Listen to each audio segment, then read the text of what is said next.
Hello guys, welcome to R M भाई S.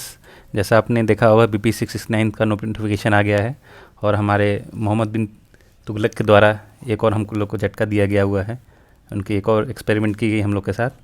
तो देखते हैं कि आज उन्होंने क्या हम लोग के लिए लाया हुआ है। सबसे पहले तो हम लोग देख ही रहे हैं, सब न्यूज़ अगर चल ही रहा है कि कितनी कम सीटें आई हुई है। लो नंबर सीट है, जो पिछले 5 पीपीएससी में वन ऑफ द लोएस्ट है, सबसे लोएस्ट ही मानीजिए, है ना। और आगे कितनी सीटें ऐड होती हो तो आगे पता लगेगा ही। उसके बाद ये एक चीज़ हम इस पे गौर करेंगे कि क्या सीटें हैं। दूसरा हम लोग को देखना चाहिए कि क्या हम लोग की स्ट्रैटेजी होनी चाहिए अगले 3 महीने में, है ना, व्हाट टू डू नाउ। चलो देखते हैं।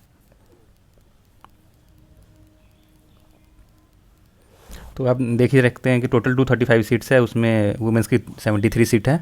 और इसमें जो मेजर सीट जो होनी चाहिए बीपीएससी के लिए फेमस है, जैसे S D M D S P, उन लोग उसकी सीट नहीं दी गई है।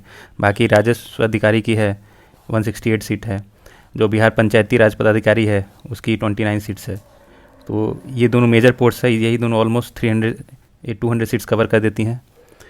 और इसके अलावा जो कुछ स्पेशल सीट्स हैं जिनकी 111 पोस्ट आई है, जो लिमिटेड लोग एलिजिबल होंगे, है ना, जिसमें सीडीपीओ हो गया, है ना, पुलिस उपाधीक्षक हो गया, वित्तीय प्रशासनिक पदाधिकारी हो गए, है ना।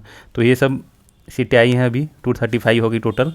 और हम लोग को इसके हिसाब से ही स्ट्रेटेजी बनानी पड़ेगी कि आप लोग को कितना टाइम देना चाहिए इस प्रीलिम्स के लिए, क्योंकि पीटी में एकदम कंपटीशन बहुत कट थ्रोट हो गया है अब। एकदम अगर आप पीटी की तैयारी करें तो आपको श्योर शॉट होना पड़ेगा कि इसमें अच्छे से तैयारी करें, तभी आपका पीटी निकल पाएगा। ऑलमोस्ट 2500 के आसपास मेंस में बच्चे लिखेंगे। तो आपका पीटी का प्रिपरेशन बहुत स्ट्रॉन्ग लेवल पे होना चाहिए। तो इसमें देख लेते हैं कि अब क्या क्या करना चाहिए, जैसे व्हाट टू डू नाउ, है ना। इसमें जैसे अभी जून तो ऑलमोस्ट ख़त्म हो गया है, तो जुलाई अगस्त सितंबर 3 मंथ्स है ऑलमोस्ट हम लोग के पास, है ना।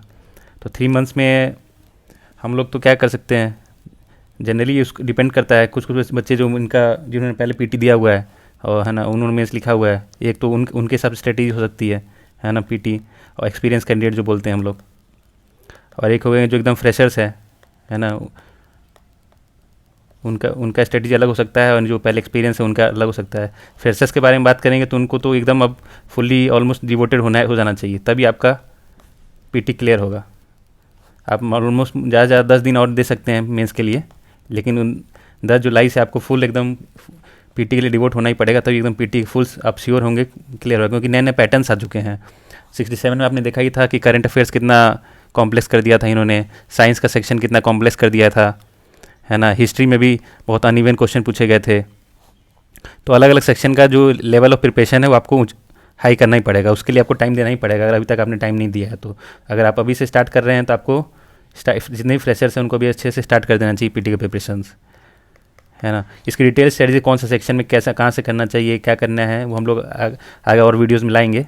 तो आपको ऑलमोस्ट एक बेसिक वो आइडिया होना चाहिए कि आप लोग प्रिपरेशन स्टार्ट करना चाहिए। सीट्स तो आ चुकी है, अब इसके बारे में ज़्यादा सोचने से फ़ायदा नहीं है। अगर आप यूपीएससी के लिए सीरियस है और आप कोई भी प्रिपरेशन स्टार्ट करता है तो सोचता है कि हम लोग टॉप 50 में रैंक लाएँ, टॉप 100 में रैंक लाएँ, तो उस माइंडसेट से आप तैयारी करेंगे तो आपको फुल प्रिपरेशन स्टार्ट कर ही देना चाहिए, है ना। जो भी एकदम फ्रेशर्स कैंडिडेट, जो एक्सपीरियंस कैंडिडेट है वो ज़्यादा वो लोग भी 15 to 20 डेज़ और डिले कर सकते हैं, है ना।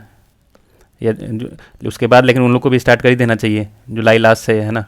क्योंकि सीट्स बहुत कम है और कंपटीशन ज़्यादा है, और कट ऑफ आपको टारगेट होना चाहिए 110 प्लस नेगेटिव में। उससे कम टारगेट अगर आप रखिएगा तो बहुत मुश्किल हो जाएगा, मेंस लिखेंगे या नहीं लेंगे उस डाउट में रहिएगा। क्योंकि इस बार मेंस के लिए आपको 2 मंथ दिए गए हैं, है ना, ऑलमोस्ट 2 मंथ 10 डेज़ के आसपास। तो अगर इस हिसाब से अगर देखा जाएगा, आप जिस दिन एग्ज़ाम दे के आए उस दिन अगर श्योर शॉट नहीं होंगे तो आपको डाउट हो जाएगा अच्छे से तैयारी करें कि नहीं करें। तो अगर उसी में अगर 15-20 दिन निकाल दीजिएगा आपका, तो फिर डाउट हो जाएगा कि आगे मेंस क्लियर होगा कि नहीं होगा। और मेंस का नया पैटर्न है, ऐसे है अपने मेंस का GS1 का GS2 का पेपर देखा ही होगा 67 में, कितना लेंदी बना दिया गया, ऑलमोस्ट 55 पेज आप लोग को लिखना है उसमें। तो उसके हिसाब से आपको प्रिपरेशन करना है। तो आप श्योर शॉट अगर जिस दिन दे के आ रहे हो उस दिन श्योर शॉट है, अगले दिन अगर 2 दिन के बाद मेंस में लग जाते हैं तो आपका मेंस अच्छे से प्रिपेयर हो जाएगा। नहीं तो पीटी पूरा एक गैम्बल हो गया है। जो अच्छे से एकदम शुरू से ही स्टार्टिंग से प्रिपेयर करेगा, अच्छे से करेगा, उसी का ही हो पाएगा। नहीं तो अगर आप करना है तो अच्छे से कीजिएगा, नहीं तो मत कीजिएगा, है ना। और इसकी डिटेल स्ट्रेटजी कौन सेक्शन कहाँ से पढ़ना है, कौन से इसमें क्या क्या करना है, वो लोग हम लोग नेक्स्ट आगे आने वाले वीडियोज़ में लाएंगे। तो थैंक यू फॉर लिसनिंग।